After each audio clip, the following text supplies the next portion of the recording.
হ্যাঁ, আজকে যেটা করাচ্ছি that is Fayol's Principles of Management.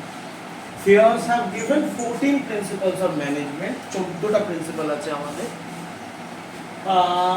আমি সবসময় সাজেস্ট করি এই 14টা অল ইন অর্ডার মনে রাখতে, মানে একদম 14টাকে 14টা মনে রাখবার হবে। স্যার কটা করব, 14টার ভেতর 5 মার্কসের আসলে তো 5টাই লিখতে হবে। কিন্তু ব্যাপারটা হচ্ছে কোশ্চেন এরকম আসতে পারে যে 5 মার্কসের কোশ্চেন দেওয়ার পরে 5টা প্রিন্সিপাল বলে দিল যে এই 5টা এক্সপ্লেন করো, তখন তো তোমার চয়েস অনুযায়ী তারা দেবে না। এটা ফার্স্ট। 14টা প্রিন্সিপাল এতটাই ইম্পর্টেন্ট যে এর মধ্যে যে কোনো একটা থেকে শর্ট কোশ্চেন আসতে পারে 2 মার্কার। এগুলো এমসিকিউতেও আসতে পারে, ফিল ইন দ্য ব্ল্যাঙ্কসেও আসতে পারে, কিছু ছাড়লে চলবে না। আর অর্ডারে মুখস্থ করলে অ্যাকচুয়ালি মনে সবকটাই থাকে। তো ফেয়লের প্রিন্সিপাল শুরু করা যাক। ফার্স্ট প্রিন্সিপাল হচ্ছে ডিভিশন অফ ওয়ার্ক। এইখানে দেখা যাচ্ছে division of work. Division of work means division of the total task, division of the total task into compact jobs and allocating these compact jobs,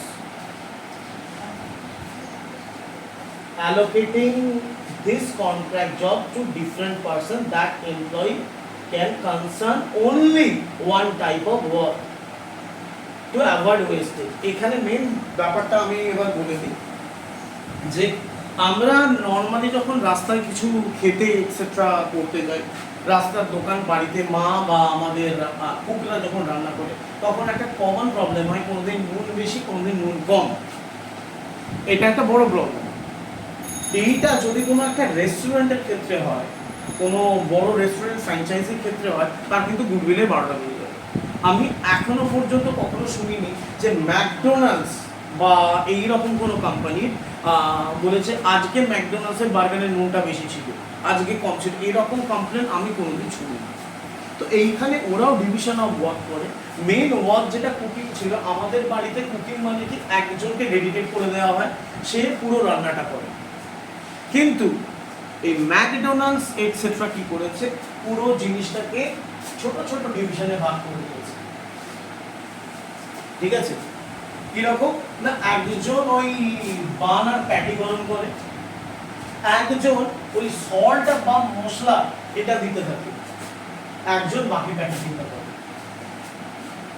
যে স্টেপটা ভুল হয় বা কম বেশি হয়, শুধু ওইটুকু স্টেপ করবার জন্য একটা ডেডিকেটেড এমপ্লয়ি, মানে স্টেপটা মিস হওয়ার চান্স তো আর নেই, ওই এমপ্লয়িটা সারাদিন করে যাচ্ছে। এবং যতটা আমি জানি সেটা হচ্ছে ওদেরকে এই নুন বা মশলা স্প্রিঙ্কল করবার জন্য একটা কন্টেনার দেওয়া হয়, এবং কন্টেনারে একটা ডান্সিং স্টেপের মতো স্টেপ হয়তো শিখিয়ে দেওয়া হয়, যেখানে ওরা ফিজিক্সের কোনো রুল দিয়ে দেখেছে যে এতবার এইভাবে শেক করলে মোটামুটি সিমিলার কোয়ান্টিটি অফ মশলা পড়বে।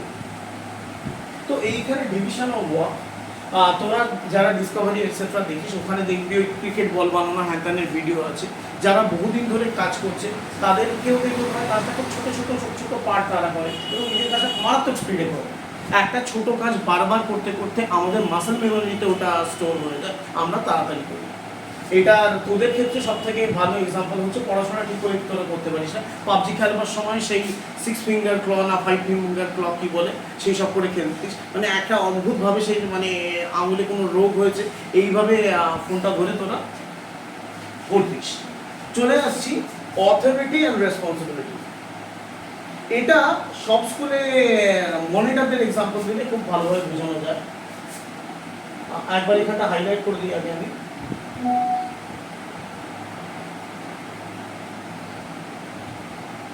Authority is the right to get work done from other, and responsibility is the obligation to perform assigned tasks.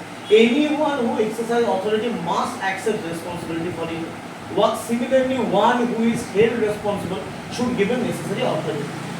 আমি এটায় এই জায়গাটা হাইলাইট করলাম, এই জায়গাটা পড়লেই তোরা মোটামুটি বুঝতে পেরে যাবি ব্যাপারটা। আমি একটু বোঝাই।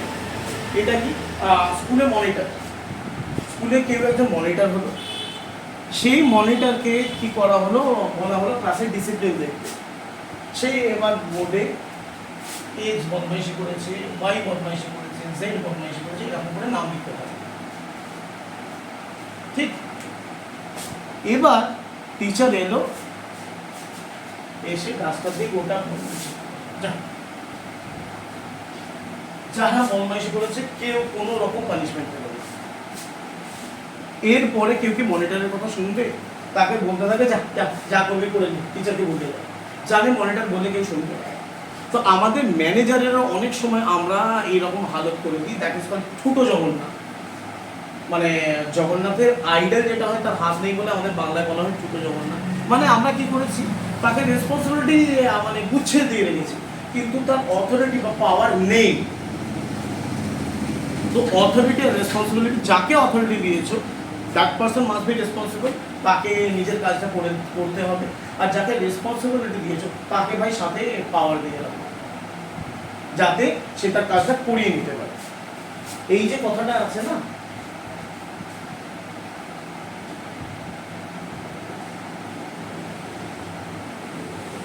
right to get work done from others and responsibility obligation to perform assigned tasks, এই জায়গাগুলো ভালো করে পড়বি। এইখান থেকে ফিলিং দ্য ব্ল্যাঙ্কস বা এমসিকিউ তোলা খুব ইজি।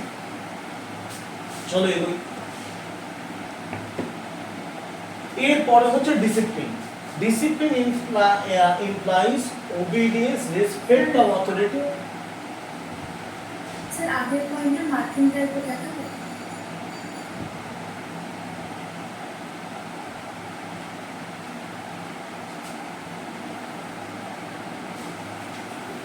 হয়ে গেল বলিস?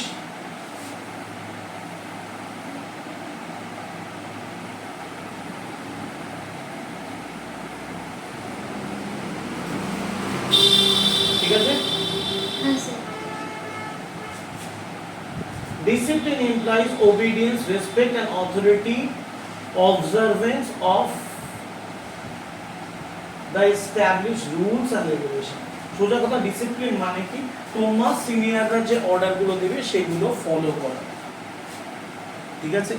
এটা যে স্টুডেন্টরা স্কুলে পড়ে জানে যে ভদ্রভাবে চুল কেটে যেতে হয়, স্কুল ইউনিফর্ম পরে যেতে হয়, ঠিক আছে, বড় বড় লোক নিয়ে যেতে নেই, ছেলেদের ক্ষেত্রে দাড়িটা ক্লিন শেভ করে যেতে হয়, যেটা নর্মালি আজকালকার স্টুডেন্টরা খুব চেষ্টা করে যাতে না মানে। ছেলেরা ওই ছাপড়ি টাইপ বা 8 আনা 4 আনা 20 পয়সা এই টাইপের চুল কেটে যায়, এইখানটা একদম নেই, বিট দিয়ে দিল, বা একদিকটা একদম নেই আর এইদিকে ভর্তি চুল। ঠিক আছে। আমি জানি না মানে স্টুডেন্টরা বড় হয়ে চায় প্রচুর টাকা রোজগার করবো, corporate Bill Gates, Elon Musk হবো, আর স্টাইলটা করে যারা মানে আন্ডার অ্যাচিভার, কিচ্ছু অ্যাচিভ করেনি, রাস্তা খালি ফ্যাপা করে ঘুরে বেড়ায়, তাদের স্টাইলটা কপি করে। কেন বুঝতে পারবো না। এটারও নিশ্চয়ই কোনোদিন না কোনোদিন কোনো রুল বেরোবে, তখন পড়ে পড়বে। এরপরে হচ্ছে ইউনিটি অফ ফরম্যাট। এটা দেখ আমি বিচ্ছিন্ন বিচ্ছিন্ন হ্যান্ড রাইটিংয়ে ইম্পর্টেন্ট লিখে রেখে দিয়েছি। এটা সত্যি খুব ইম্পর্টেন্ট, কারণ এটা থেকে ইন্ডিভিজুয়াল কোশ্চেন বহুবার এসেছে। এটা কি অ্যাকর্ডিং টু দিস প্রিন্সিপাল, এবারের যে স্পেসিমেনটা আছে তাতেও একটা কোশ্চেন ছিল দেখেছি, ইউনিটি অফ ফরম্যাট। তো এটা কি বলছে, অ্যাকর্ডিং টু দিস প্রিন্সিপাল। আগে এটা হাইলাইট করি, এটা পুরোটা হাইলাইট, এটা জলের মতো বুঝতে পারবে।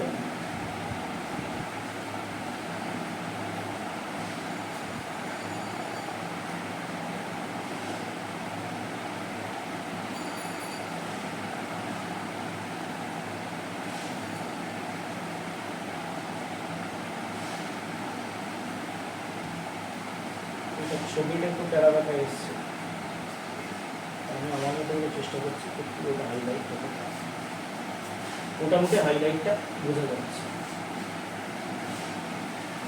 According to this principle, an employee should receive orders from one superior only and be accountable to him. সোজা কথা, বাড়িতে এরকম অনেক সময় হয়েছে, বাড়িতে স্পেশালি যদি কোনো অনুষ্ঠান থাকে তখন দেখবি পিসি আর মাসি দুজনে দুটো অর্ডার দিয়েছে, তুই কার অর্ডারটা শুনবি আর কারটা শুনবি না, বা কারটা আগে করলি সেটা নিয়ে এক পক্ষের রেগে যাওয়াটা খুব স্বাভাবিক। এবং সব থেকে বড় কথা, ওরা মাঝে মাঝে কন্ট্রাডিক্টরি অর্ডার দেয়। একজন বলল তুই এখানে চুপচাপ বস, এখান থেকে যাবি না, এখানে কে আসছে না আসছে দেখ, আর একজন বলল তুই ইমিডিয়েটলি একলা চল ওখান থেকে। ঠিক আছে। তুই যদি উঠে চলে যাস, তুই কাউকে একটা মিস করবি, তখন পিসি বলবে, তুই জল না এনে দিলে মাসি বলবে। দুটোই কন্ট্রাডিক্ট করছে, আর এটা তোদের বাচ্চাদের সাথে হামেশা হতে থাকে। বিকজ ছোট বাচ্চা মানে you are serving too many boss. আমাদের ছেলেদের বিয়ে হয়ে গেলেও এই সেম সমস্যাটা, মা না বউ, ঠিক আছে, উই গট টু বস। এর কথা শুনলে ও রেগে যায়, ওর কথা শুনলে এ রেগে যায়, ঠিক আছে। তো অ্যাকর্ডিং টু দিস প্রিন্সিপাল এখানে বলেছে একটাই বস থাকবে। No person can serve several master at same time. If subordinate has more than one boss, dual command will undermine authority, weaken discipline and divide loyalty, create confusion. এইখানে আমি তো আমাদের প্রবলেমটা বললাম। দ্বিতীয় কথা হতে পারে এই যে শ্যাম আমার কাছে পড়ছে, শ্যাম কি করে, যখনই ওর পড়তে আমার ক্লাস করতে ভালো লাগে না বা হোমওয়ার্ক বেশি হয়ে যায়, কি বলে না, বলে স্যার আমার পড়া আছে, অন্য সাবজেক্ট পড়া আছে। তুই যখনই ওকে চেপে ধরবি তখনই হবে কি, বলে না স্যার আমার পড়া আছে, আমাকে এখন বেরোতে হবে, স্যার সময় হয়ে গেছে, আমার পড়াটা অনেক দূরে, আমার যেতে টাইম লাগে। অনলাইনে আসে তো টুক করে অফ করে দেয়। আর দ্বিতীয় কথা হচ্ছে অনলাইনে আর একটা সুবিধা আছে যে নেটওয়ার্ক নেই, এটা বলে দিলেই হয়। তো এইটা তুই একটা সাবঅর্ডিনেটকে অর্ডার দিলি কিছু, সে সঙ্গে সঙ্গে বললো না আমার সেকেন্ড বস অন্য কাজ দিয়েছে, বাবা কিছু বললো, বললি না মা আমাকে দোকানে যেতে বলেছে, বাবার কাজটা করলি না, এইভাবে ফাঁকিবাজি তো দেওয়া যায়। তো এটাই হচ্ছে ইউনিটি অফ কমান্ড। এর অ্যাডভার্স এফেক্টে বলে দিয়েছে, overlapping order, confusion, duplication of work, একটা কাজ দুবার। এটা হলো কি, ঘরে রান্না হচ্ছে, তোর মা বাবাকে বলে এলো এই খাবারটায় নুন দেওয়া হয়, তো বাবা কি করলো, তোকে বলতো এই এতটা নুন নিয়ে খাবার দিয়ে আসতো। তারপরে তোর মা বললো আমি আর যাবো কেন, একে বলি নুনটা দিয়ে দিত। মা আবার বললো এতটা নুন নিয়ে খাবার দিয়ে দিত। তুই তাকে বলবার চেষ্টা করবি বাবা বলেছে, এই তোকে যেটা বলছি সেটা কর, শুনলো না সে, তুই দিয়ে দিবি। এবার খাবারে যখন খেতে বসবি এতটা নুন হয়ে গেল যে খাবারটা মুখে তোলা যাচ্ছে না, দোষটা কার? অ্যাকচুয়ালি দোষটা তোর ঘাড়ি পড়বে, তাই না? সব সময় পড়ে, কিন্তু দোষটা ডুয়েল কমেন্টে। ডিভাইড লয়্যালটি, এরপরে তোমার দুটো বস থাকলে তোমার কি হবে, এই একটা থেকে আরেকটা বস ভালো লাগবে। ছেলেরা একটু মাকে বেশি ভালোবাসে, মেয়েরা একটু বাবাকে বেশি ভালোবাসে। ল্যাক অফ রেসপন্সিবিলিটি, এইখানে হয় কি, ওই নুনটা যে ডবল পড়লো কার ভুল, সবাই না রেসপন্সিবিলিটি একে ওকে দিতে যাবে। বাবা বলবে, ও তো তোমাকে বলবার চেষ্টা করবে যে নুনটা অলরেডি বাবা বলে দিয়েছে, তার মানে তোমার দোষ। মা বলবে রান্না তো তুমি করছিলে, তুমি নুন দেওয়ার কথা বললে কেন, অতএব তোমার দোষ, ঠিক আছে। মানে এই ব্যাপারটা অ্যাকচুয়ালি এক্সপার্ট হয়। দেখবি তোর মা তোর সাথে বেরিয়েছে, রাস্তায় গুলিয়ে ফেলেছে, তখন বলে তুই বকা করছিলি বলে রাস্তায় গুলিয়ে ফেলেছে। চলো, unity of direction. Unity of direction কি না, there should be one head one plan for a group of activity having same objective. In other words, each group activity with same objective must have one plan of action, must be under control of one superior. Without unity of direction, unity of action, coordination effort not possible. এইখানে তোদের ধর আমি এখন এই মুহূর্তে commerce পড়াচ্ছি, commerce পড়াতে পড়াতে এইখানে আমি যদি কমার্সের খুব বেশি হোমওয়ার্ক দিয়ে দিই, তখন তোরা আমাকে কি বলতে পারি, স্যার অ্যাকাউন্টসেরও তো তুমি ওয়ার্ক দিয়েছো, কমার্সেরও দিয়েছো, ইকোনমিক্সেরও দিয়েছো, এতগুলো কি করে করবো বলো। এর বদলে যদি আমি শুধু ডেডিকেটেড কমার্স পড়াতাম, তখন তোরা আমাকে বলতিস অ্যাকাউন্টসের ওয়ার্ক দিয়েছে, আমি তখন বলতে পারতাম ওটা আমার জানা দরকার নেই, আমার কমার্সের এই ওয়ার্কটা কেন হয়ে যায়। ওখানে কিন্তু স্টুডেন্টদের বেশি প্রেশার দেওয়া হয়। একটা লোক যখন 3-4টে জিনিস হেড করে, তখন না কোথাও না কোথাও একটু ঢিলে হয়ে যায়। ওই জন্যে স্পেশালাইজেশনে করে কি একটা গ্রুপকে একটা কাজ দিয়ে দেয় এবং তাদের একটাই গোল। যখন আমি পড়াচ্ছি তখন তোদের আর আমার গোল কিন্তু আলাদা নয়, আমরা একটাই জিনিস পড়াবার চেষ্টা করছি।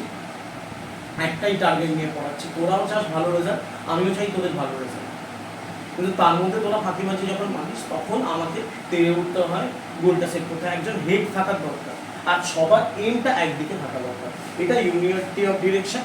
এটা ধর জিও যখন মোবাইল কানেকশন লঞ্চ করলো তখন ওর প্রথম ব্যাপার ছিল যে যা করে হোক কাস্টমার ধরতে হবে।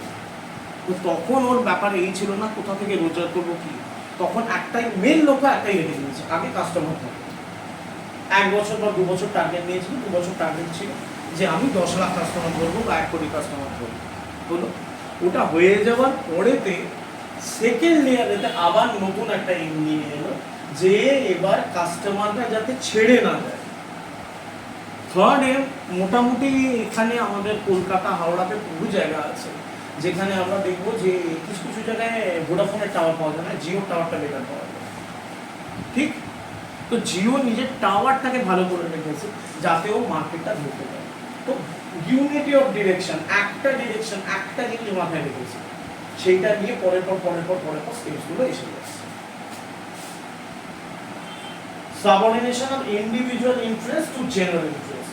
An organization is bigger than individual, therefore interest or goal of organization must be prevail upon personal interest. In order to achieve supremacy of group common interest, manager must set a good example and they must be firm but reasonable in dealing with subordinate. Constant supervising is necessary to prevent promotion of personal interest at the cost of organization. এখানে একটু ক্রিকেটের example দিই। একটা team আছে England, আর একটা প্লেয়ারের নাম তোরা শুনে থাকবি কেভিন পিটারসন। পিটারসন বলে আমরা, পিটারসেন এমনিতে ওকে বলে অনেকে। তো যাই হোক, তো প্রচন্ড মারকুটে ব্যাটসম্যান, ইংল্যান্ডের ক্যাপ্টেন হওয়ার যোগ্যতা ওলা ব্যাটসম্যান, তাকে ইংল্যান্ড হঠাৎ করে টিম থেকে বাইরে বার করে দেয়। ভালোই খেলছিল, তো টিম থেকে বাইরে বের করে দেয়। আর ইংল্যান্ড এটা একবার করে, এর আগেতে গ্রাহাম থর্প বলেও একটা প্লেয়ার ছিল, বাঁহাতি ব্যাটসম্যান, বেশ ভালো ব্যাটসম্যান ছিল, কোথাও কিছু নেই, ভালো খেলছিল, টিম থেকে বাইরে বের করে দিল। ওখানে এই কেভিন পিটারসন, গ্রাহাম থর্প, এরা ভালো প্লেয়ার হওয়ার পরে এদের কাছে টিমের জেতার বদলে নিজের ফ্ল্যামবয়েড ইমেজটা রাখা বেশি ইম্পর্টেন্ট হয়ে গিয়েছিল। এরা খেলতো নিজের জন্য, মানে টিমের জন্য একটু ধরে খেলতে হবে, ও মেরে খেলতে ভালোবাসে, ও মেরে খেলবে, মানে ওকে কেভিন পিটারসন হয়ে থাকতে হবে। তো এই রকম প্লেয়ার যখন টিমে আসে, ইংল্যান্ড প্রত্যেকবার করে তাকে বের করে দেবে, কিছুতেই রাখবে না। এবং একটা সময় নাসির হোসেন বলে একজনকে ক্যাপ্টেন করেছিল, তোরা নিউজ পেপারে পড়ে দেখবি, নাসির হোসেন অনেক জায়গায় কলাম ফলম হয়েছে। ও কিন্তু অ্যাজ এ ব্যাটসম্যান খুব যে বেশি বড় ধরনের ছিল তা না, ঠিকঠাক ব্যাটসম্যান ছিল, কিন্তু ক্যাপ্টেন্সি করার মতো ব্রেন ছিল, মানে he could B a very good captain. তো ওরা একটা মোটামুটি বেটার ব্যাটসম্যানকে স্যাক্রিফাইস করে, নাসির হোসেন টিমের রেগুলার প্লেয়ারই ছিল না, কখনো টিমে আসতো কখনো বাদ করতো, নাসির হোসেনকে ক্যাপ্টেন বানিয়েছিল। যে নর্মাল যদি ইংল্যান্ড টিম বারবার বানানো হয় ব্যাটসম্যান আর বোলারের ক্যাপাবিলিটি থেকে, ব্যাটসম্যানদের মধ্যে নাসির হোসেন 6 নম্বরে আছে, 5টাই ব্যাটসম্যান থাকে, তবুও নাসির হোসেনকে নিয়েছিল কারণ ক্যাপ্টেন্সির এবিলিটিটা খুব বেশি ভালো ছিল কম্পেয়ার টু আদার্স। তো টিমটাকে চালানো তো দরকার।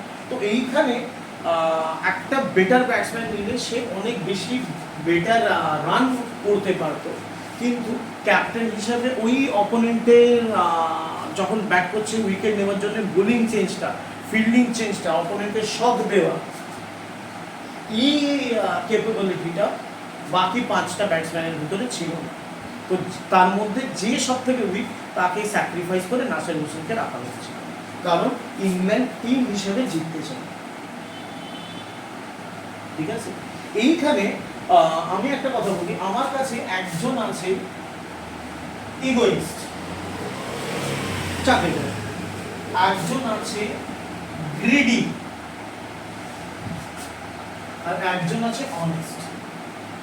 এদের 3জনকে বোঝাতে পারি যদি, আমার কোম্পানির যত বড় নাম হবে, তুমি লোককে বলতে পারো তুমি কত বড় কোম্পানিতে কাজ করো এবং এই কোম্পানিটা এত বড় হওয়ার পেছনে তোমার অবদান আছে, একে যদি এটা বুঝিয়ে দিতে পারি, এই ইন্ডিভিজুয়াল ইন্টারেস্টটা কোম্পানিগুলো থেকে কনভার্ট করতে পারলাম, ইয়েস অর নো? সেকেন্ড হচ্ছে গ্রিডি, তাকে বোঝানো যে তুমি যত বেটার কাজ করবে তত কোম্পানি সেল বাড়বে, কোম্পানির গ্রোথ হলে তোমার ইনকামটাও সাথে সাথে বাড়তে থাকবে। এইরকম লোককে সাধারণত সেলসে দেওয়া হয়, বেসিক স্যালারিটা কম রেখে এটা টার্গেট দিয়ে দেওয়া হয়। এই টার্গেটটা পেরিয়ে যেতে পারলে তোমাকে এত কমিশন দেওয়া হয়। সেলসম্যান কমিশন অ্যাকাউন্টসে করেছিস তো, তো সেলসম্যান বা মার্কেটিং টিম এদেরকে রাখা হয়, টার্গেট দিয়ে দেওয়া হয়, টার্গেট অ্যাচিভ করলে মোটা মাইনে দেওয়া হয়, গ্রিডি রাজি হয়ে যায়। নেক্সট চলে আসছে তোর অনেস্ট। অনেস্টকে কি করতে হয়, যে এই যা করছে তার জন্য প্যাক করে বলতে হয় এই দেখো তুমি কোম্পানির একদম ইম্পর্টেন্ট একটা এমপ্লয়ি, তোমার জন্য কোম্পানি এই হচ্ছে ওই হচ্ছে, তার জন্য তুমি এই কাজ। ঠিক আছে, তো এই তিনজনেরই ইন্ডিভিজুয়াল গোল যেটা আছে কোম্পানিগুলোতে কনভার্ট করতে হবে।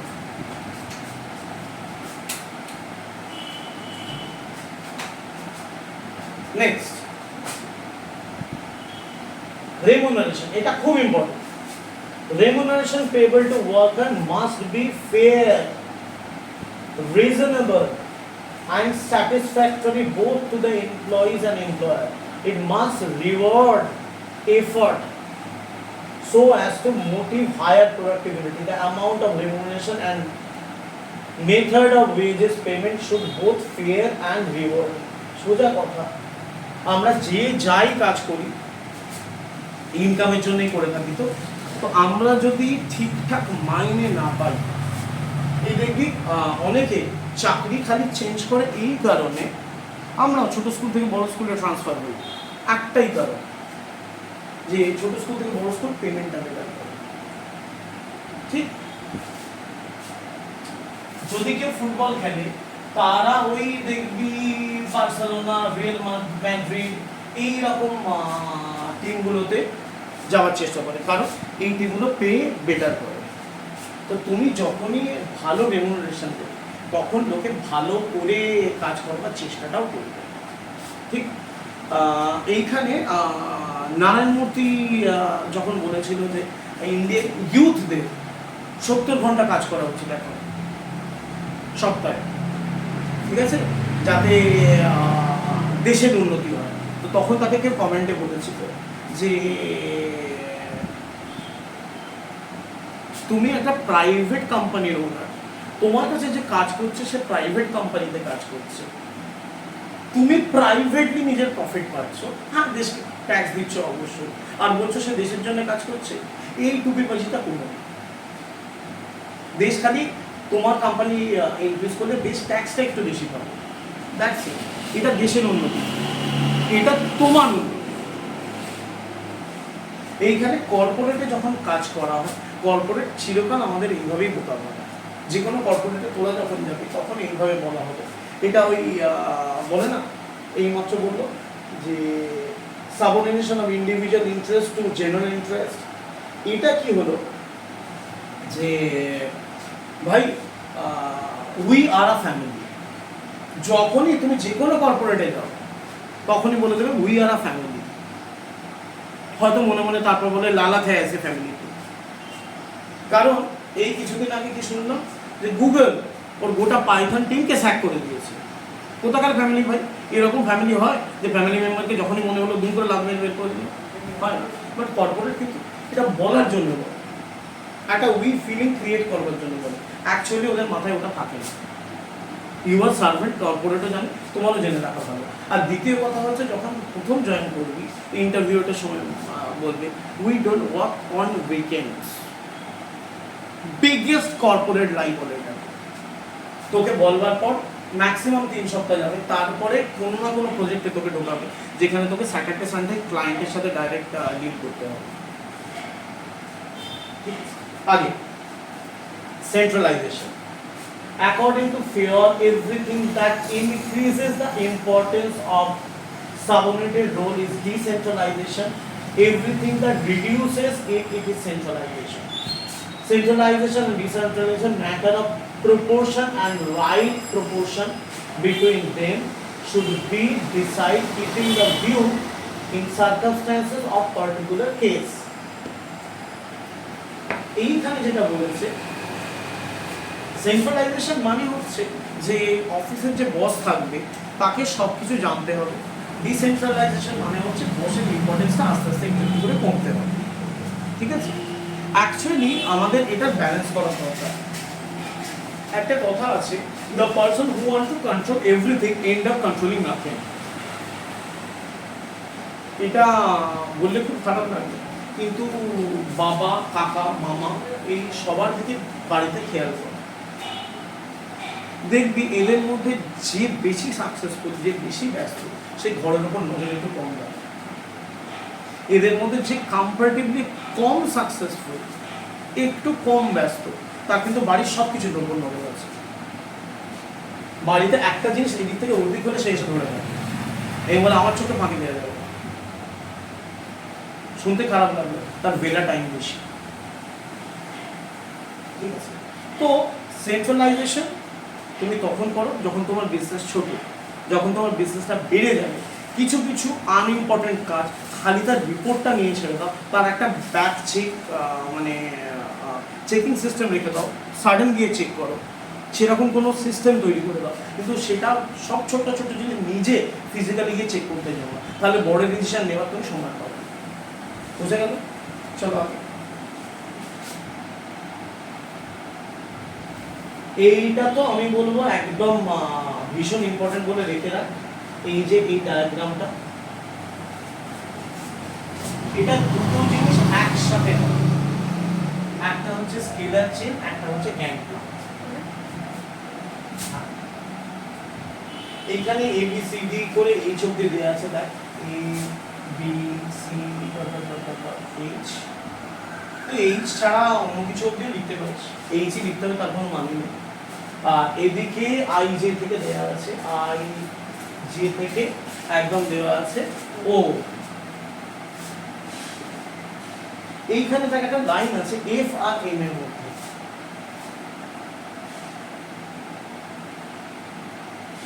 এইটাকে বলে গ্যাং প্লাঙ্ক।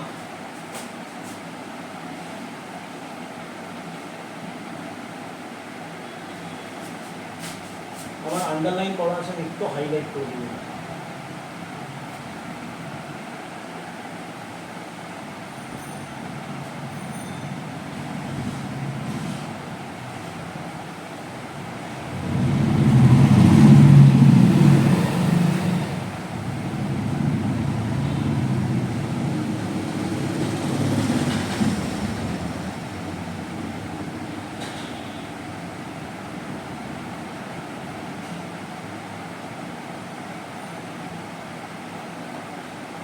এটা হাইলাইট করলাম ইনস্টেড অফ আন্ডারলাইনিং, কারণ এইটা প্রচন্ড প্রচন্ড ইম্পর্টেন্ট। এটা কি একটু বুঝি? এটা হচ্ছে আমাদের যখন কোনো অর্ডার আসে, তখন আমাদের অফিসের টপ বস সিইও এই অর্ডারগুলোকে জেনারেট করে এবং সে অর্ডারগুলো এইরকম এইভাবে একদম তলা অবধি পাঠায়, এবং কাজ হয়ে গেলে বা কাজের ডিফিকাল্টি হলে এইভাবে করতে করতে সিইওর কাছে আবার রিপোর্টটা চলে যায়। এটাই হলো কি, যদি এই চেইনটা আমরা ফলো করি,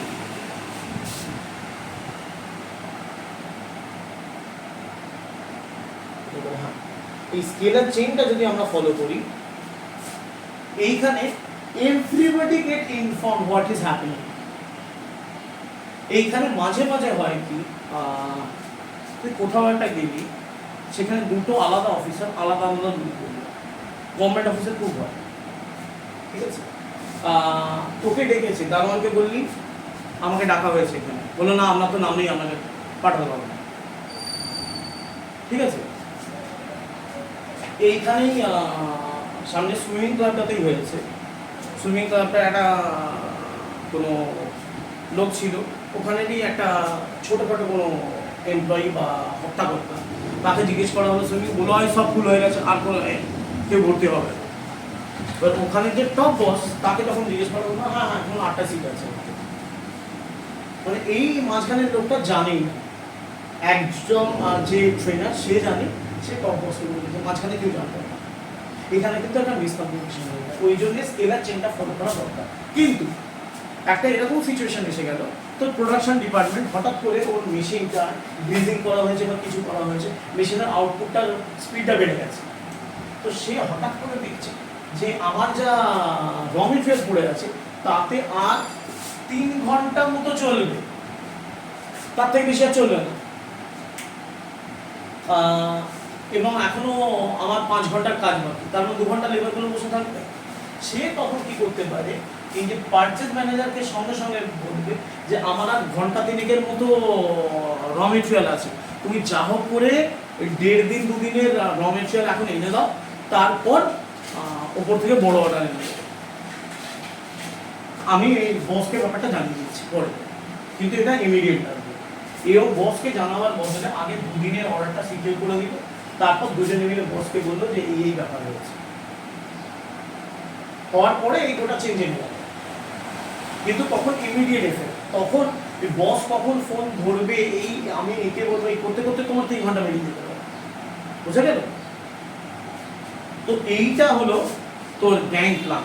স্কেলার চেন থাকলে গ্যাং প্ল্যান তো থাকবে, স্কেলার চেন থাকলে গ্যাং প্ল্যান তো থাকবে।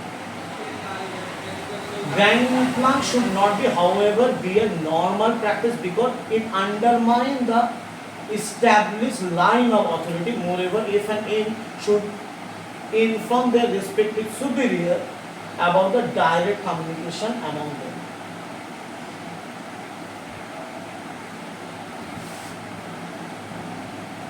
এটা প্রিন্সিপাল অফ ম্যানেজমেন্টের ফ্লেক্সিবিলিটি শো করে। এই যে লাইনটা আন্ডারলাইন করলাম এটা খুব ইম্পর্টেন্ট, এটা থেকে এমসিকিউ তোলা খুব ইজি, খুব মজার মজার এমসিকিউ আসবে। The idea of gang plan indicates the principle of management are general and flexible guidelines rather than hard and fast law. ঠিক আছে, চলো এগোই। এর পরের গুলো মোটামুটি সোজা আছে। There must be material and social order in the enterprise. Material order implies a proper place for everything in right place. সবকিছু অর্ডারে রাখতে বলেন, এখানে সেটাই বলছে। Similarly, social order means a place for everyone and everyone is appointed to. এইখানে হচ্ছে right person for right job. একটা ইন্টারভিউ আছে সিকিউরিটি গার্ডে, সেখানে 3 জন লোক এসছে, একজন হচ্ছে পিএইচডি করা, আমার থেকে মোটা, ঠিক আছে, এক ফলফল করছে, কিন্তু মারাত্মক ভালো, ইংলিশ, হিন্দি, বাংলা, গুজরাটি 4টে ভাষায় মারাত্মক বড়, এবং বলে আমাকে 15 দিন দিলে যে কোনো একটা নতুন ভাষা শিখে নিতে পারে।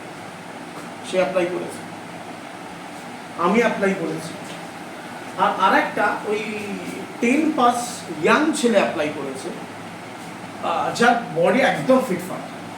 কাকে নেওয়া উচিত?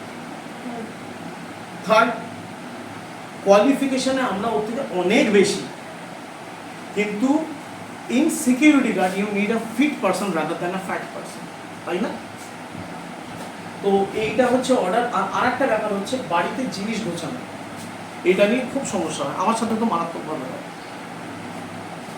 আমি জিনিসপত্র অ্যারেঞ্জ করি আমার নিড হিসাবে, আমার যেটা কাছাকাছি দরকার সেটা আমার হাতের কাছে থাকে, যেটা কম দরকার সেটা দূরে থাকে। এটা দেখতে ভালো লাগে না, কখনো দেখতে ভালো লাগে না, কিন্তু আমার যেটা দরকার সঙ্গে সঙ্গে আমি বের করে দিতে পারি, ঠিক। কিন্তু আমার বাবার এক অভ্যেস আছে, আমার ওয়াইফের অভ্যেস আছে, এরা আবার একটু দৃষ্টিনন্দন জিনিস পছন্দ করে। এই এটা দেখতে ভালো লাগে না, এরকম ভাবে লাগবে না, কি যাচ্ছে তাই, এটা একটা লুক হলো, এটা নিয়ে আমি মাঝে মাঝেই ঝাড় করি। তো খেলেও আমি কারোর কথা শুনি, তার কারণ আমার প্রোডাক্টিভিটিটা কমে যাবে। কারণ সুন্দর করে সাজিয়ে রাখলে আমার সিকুয়েন্সে থাকবে না। সুন্দর করে ছোট থেকে বড় যদি সাজানো হয় তাহলে হয়তো ওইগুলো সামনে চলে আসবে যেগুলো আমার দরকার নেই। আমি প্রত্যেকবার এই কর্নারে গিয়ে ওগুলো অ্যাক্সেস করতে যাবো না, যেটা আমার রেগুলার দরকার। তো অর্ডার মানে হচ্ছে তোমার সুবিধের মতো একটা সিকুয়েন্সে জিনিসগুলো রাখা, সেটা বই হতে পারে, ফাইলিং হতে পারে, বা তুমি তোমার কোম্পানির আউটলেটটা এরকম করে বানিয়ে রাখতে পারো।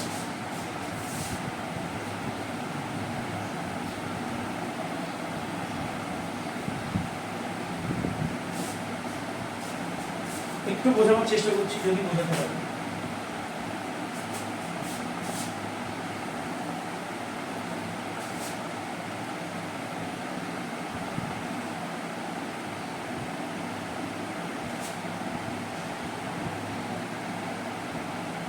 মোটামুটি এই দুটো সেম সাইজ,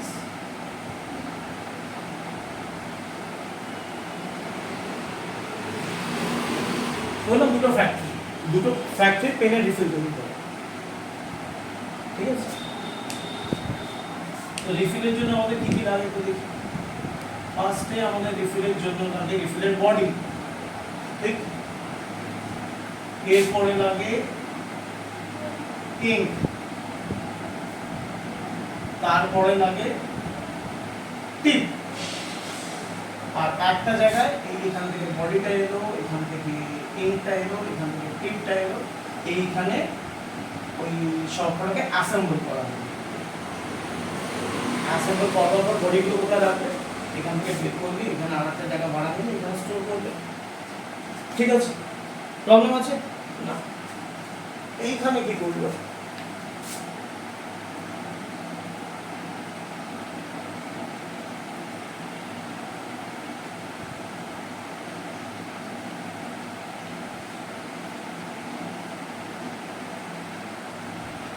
এইখানে বানানো বডি, এইখানে বানানো ইঙ্ক, এইখানে বানানো টিপ, এইখান থেকে এখান থেকে সব এইখানে এসে চলে এলো অ্যাসেম্বল, এখানে স্টোরেজের জায়গা বেরিয়ে গেল। তুই বলি কি করে স্যার ছোট বড় করেছো? হয়তো এটা ড্রয়িং করতে গিয়ে একটু ছোট বড় হয়েছে, বাট আমি যেটা করলাম না, এই যে এতটা জায়গা ফালতু ওয়েস্ট হয়েছিল সেটাকে ইউটিলাইজ করে কষ্ট করেছি। এখানে যেটা হলো, আমাদের যে কোনো জায়গা থেকে আউটপুট থেকে আমাদের অ্যাসেম্বলি লাইনে যেতে লেবারের টাইমটা কম লাগবে। এখানে যেখানে তো বডিটা তৈরি হচ্ছে, বডি থেকে এতটা হেঁটে হেঁটে বারবার এটাকে ক্যারি করে আনতে হচ্ছে, বারবার আসতে যাচ্ছে লেবারটা, একটা লেবার ওয়েস্ট হচ্ছে সারাদিন ধরে এটা খালি ক্যারি করবার জন্য। আমার পয়সা ভুলভাল খরচ হচ্ছে। এইখান থেকে ওই লেবারটা এইখানে আসবার মধ্যে অন্তত 3 বার যাতায়াত করে নেবে, খুব তাড়াতাড়ি জিনিসটা চলে আসবে। তো এইখানে আমি আমার খরচটা কিছুটা রিডিউস করতে পারবো, এরকম করে তিনটেতেই খরচ রিডিউস হলো, এবং যেহেতু জায়গা বাঁচিয়ে নিলাম আমার এই ভাড়াটাও বাড়াবো। তো এই দুটোর মধ্যে এই কোম্পানির কস্ট অফ প্রোডাকশনটা কম হয়ে গেল। অর্ডার মানে জিনিস ঠিক জায়গায় রাখা, বোঝাতে পারলাম? ক্লিয়ার? চলো এবার এরপর হচ্ছে ইকুইটি। ইকুইটি এখানে management should treat the employee with justice and kindness. There should be equity of treatment of dealing subordinate and no discrimination should be made between them. Nepotism, favoritism should not exist. এইখানে ইকুইটিটাকে আমরা সবসময় ইকুয়ালিটির সাথে গুলিয়ে ফেলি। আমি খুব একটা easy example দিচ্ছি। ধরে নে তুই লেবার কন্ট্রাক্টর, বাড়ি ভাঙিস, তোর কাছে মেল লেবারও আছে, ফিমেল লেবারও আছে, তুই এই ইকুইটিতে বিশ্বাস করছিস বলে ফেয়ার বলেছে ইকুইটি, আমি ইকুইটিতে বিশ্বাস করলাম। Male worker female worker same salary পাবে, সেম ওয়েজেস পাবে, ওরা তো স্যালারি না, ফিজিক্যাল ওয়ার্কার ওয়েজেস পাবে, সেম ওয়েজেস পাবে। দেখবি মেলগুলো চাকরি ছেড়ে চলে যাচ্ছে। ওটা যেটা ইকুইটি বলছিস ওটা ফোর্স ইকুয়ালিটি। শুনতে ভালো, কাজের না, মাথা মোটার মতো বলছে, মানে মানে এডুকেটেড ফুলদের মতো একটা জিনিস। কেন? তার কারণ হচ্ছে একটা ছাদের মাথায় উঠে বা একটা পাঁচিলের ওপর উঠে একটা অদ্ভুত অ্যাঙ্গেলে দাঁড়িয়ে ভুলভালভাবে ব্যালেন্স করে একটা হাতুড়ি নিয়ে একটা জিনিস ভাঙা, এটা কখনো একটা ফিমেল লেবার করতে পারে না, এটা নর্মালি মেলরাই করতে পারে। এক্সেপশন আছে, একটা দুটো ফিমেল লেবার করতে পারে, এক্সেপশনস আর নট রুল, তাই না? এক্সেপশন কখনো রুল হিসেবে তুই ধরতে পারিস না। তো ওই সময় যারা বেশি ফিজিক্যাল লোড নিতে পারবে, একবারে বেশি মাল এদিক থেকে ওদিকে নিয়ে চলে যেতে পারবে, বা বেশি টাফ জিনিস করতে পারবে, তাদেরকে একটু মাইনে কমা বেশি দিতেই হবে। সেখানে ফিমেল লেবার নিজেদের কাজ করছে, তারা লোডটা একবারে একটু ফিজিক্যালি নর্মালি একটু উইক হয়। এবার তুই মেরিকমের এক্সাম্পল আনলে ভুল ব্যাপার, ওটা এক্সেপশন, ওটা নর্মাল ব্যাপার। তো নর্মালি ফিমেল লেবারের কাজ একটু মেন লেবারদের থেকে কম করবে, তো দুজনের স্যালারির ভিতর থেকে ডিফারেন্স রাখতে হবে। এবার যখন কথা শোনার ব্যাপার হবে যে এ কমপ্লেন করছে ও কমপ্লেন করছে, তখন দুজনকেই গুরুত্ব দিয়ে শুনতে হবে। ফিমেল লেবার দিলেও যতটা গুরুত্ব দিয়ে শুনবে, মেল লেবার দিলেও ততটা গুরুত্ব দিয়ে শুনতে হবে। বুঝাতে পারলাম equity. Stability of tenure. It takes times to learn and get used to a job. Therefore, a reasonable security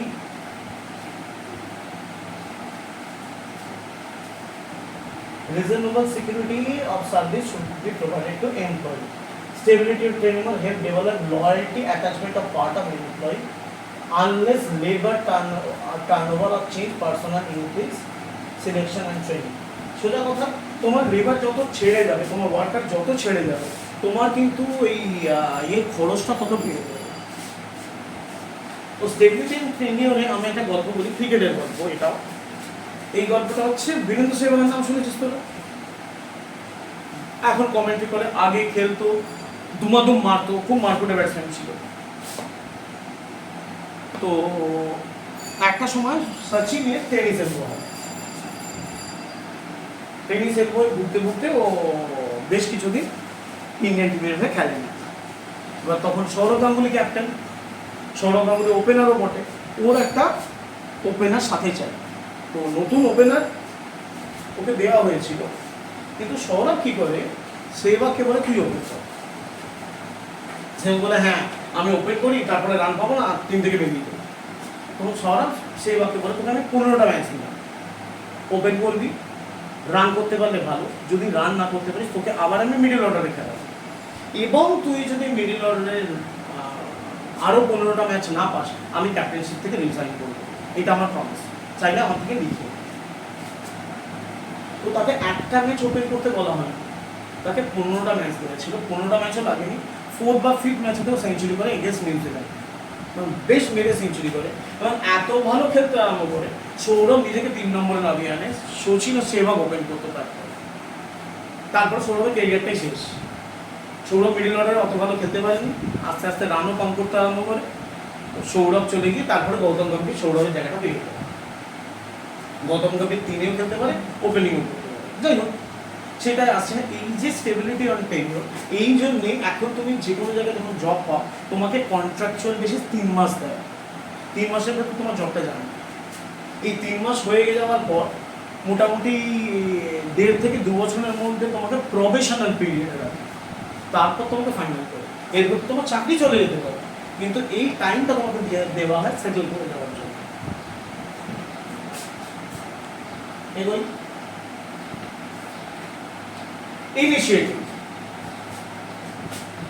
initiative বলেছে employees at all level should be encouraged to think out of executing and assign tasks in a better way. Initiative is a source of strength for an organization.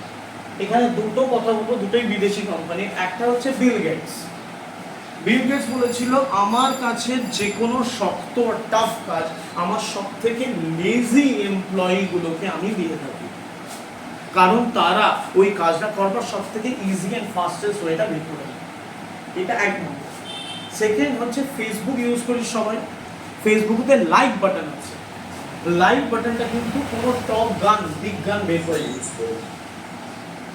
ফেসবুকটা like বাটনের কথাটা বলেছিল একটা ছোটখাটো worker লেভেলের employee. ফেসবুকের rule হচ্ছে যে জুকারবার্গের বার্থডে সেলিব্রেট করা হয় ফেসবুকে, সেদিনকে সব কটা ওয়ার্কারকে, সব কটা লেবার বাইরে একটা কিছু ক্রিয়েটিভ ওয়ার্ক করতে হবে, সামথিং ক্রিয়েটিভ। এই করতে করতেই ফেসবুকে অনেক কিছু নতুন নতুন ইনোভেশন এসে গেছে। এটাই হচ্ছে ইনিশিয়েটিভ। লাস্ট হচ্ছে spirit they call, there must be team spirit and cooperation among the members, an organization unity of strength, and the strength of an enterprise lies in the cooperation and harmony in the individual effort, group effort, and more than aggregate of individual contribution and account of spirit they call. জিনিসটা বোঝানোর চেষ্টা করুন। এখানে team স্পিরিটের কথা বলা হয়েছে। এটা team spirit যখন কোনো টিমের ভিতর থাকে, তখন একজন যদি কাজ না করতে পারে দ্বিতীয়জন সেই কাজটা করে দেয়। পরীক্ষার সময় তোদের টিম স্পিরিট খুব কাজে আসে। তুই পাচ্ছিস না বন্ধুরা এরকম অদ্ভুত অদ্ভুত ইঙ্গিত করে মাথা চুলকানোর নাম করে এটা ওটা দেখিয়ে দেয়। তো ওই বই করে অনেক সময় আমরা দেখেছি যে একটা পুরো ক্লাসরুমে যেটা বসেছে তাদের হয়তো এমসিকিউগুলো ভুলই হয়, বা একজন যেটা ভালো স্টুডেন্ট তার এমসিকিউগুলো সবার কাছে ছাপা হয়ে গেছে। ঠিক আছে, ওটাও টিম স্পিরিট। অস্ট্রেলিয়ান টিমে একটা সময় ছিল, একটা ম্যাচের কথা আমার মনে আছে, বল প্রচন্ড সুইং করছিল, অস্ট্রেলিয়া 2-3 উইকেট পড়ে গেছে। ড্যামিয়ান মার্টিন বলে একটা প্লেয়ার এলো, সে রান করবার বদলে বলটাকে এগিয়ে এসে বারবার পিছে জোরে জোরে ড্রপ খাইয়ে শট খেলছিল, খুব জোরে এতে মারছিল। তো লোকে ভাবলো ও ব্যাটা বোধহয় গ্রাউন্ড শট খেলবার চেষ্টা করছে যাতে ওর এজ না লাগে। ও অ্যাকচুয়ালি সুইংটা কভার করে বারবার বলটার ভিতরে ময়েশ্চার, ঘাস বা হ্যান্ড ট্যান্ড লাগিয়ে দেওয়ার চেষ্টা করছে যাতে ওর বোথ দ্য সাইড এই সাইনটা উঠে যায়। কিছুক্ষণ খেলবার পর সাইনটা তো চলে যায়, সুইংটা কম করতে আরম্ভ করে, তারপরে মাঠে গিয়ে আউট হয়ে যায়। তারপর আসে অ্যান্ড্রু সাইমন্স। অ্যান্ড্রু সাইমন্স মার্কুটে প্লেয়ার ছিল, লোয়ার অর্ডারে খেলতো, কিন্তু সুইং একদম খেলতে পারত না। কিন্তু অ্যান্ড্রু সাইমন্স যতক্ষণে ব্যাট করতে আসে ততক্ষণ সুইংটা চলে গেছে। ওইখানে উদম মার মেরে 140 রানের একটা সেঞ্চুরি করে, 140 রানের একটা ইনিংস খেলে দেয়, এবং ওটাতে অপোনেন্ট এতটা শক হয়ে যায় অস্ট্রেলিয়া জিতে যায়। এটা টিম স্পিরিট। ড্যামিয়ান মার্টিন নিজে সেঞ্চুরি করবে বলে ওইটা করেনি, ও জানে আমি তো মোটামুটি সুইং খেলে দেবো, আমার পরে যেগুলো হচ্ছে ওরা সুইং খেলতে পারে না, আমি বলটা সুইংটাকে খেয়ে নেব যাতে পরের ব্যাটসম্যানগুলো ইজিলি ব্যাট করতে পারে। তখন ওই সময়তে 30 ওভারের পরে নতুন বল নেওয়ার নিয়মটা ছিল না। ঠিক আছে, বল নরম হয়ে গেল বা হারিয়ে গেল তখন বল চেঞ্জ হতো। তো এই ব্যাপারটাকে বলি team spirit, unity is strength. ওখানে একজন নিজেকে উইকেটটা স্যাক্রিফাইস করে দিয়ে যাবে যাতে পরের জন এসে তোকে ছাতু করে দিয়ে দিতে পারে। বোঝাতে পারলাম? ব্যাস, থ্যাংক ইউ।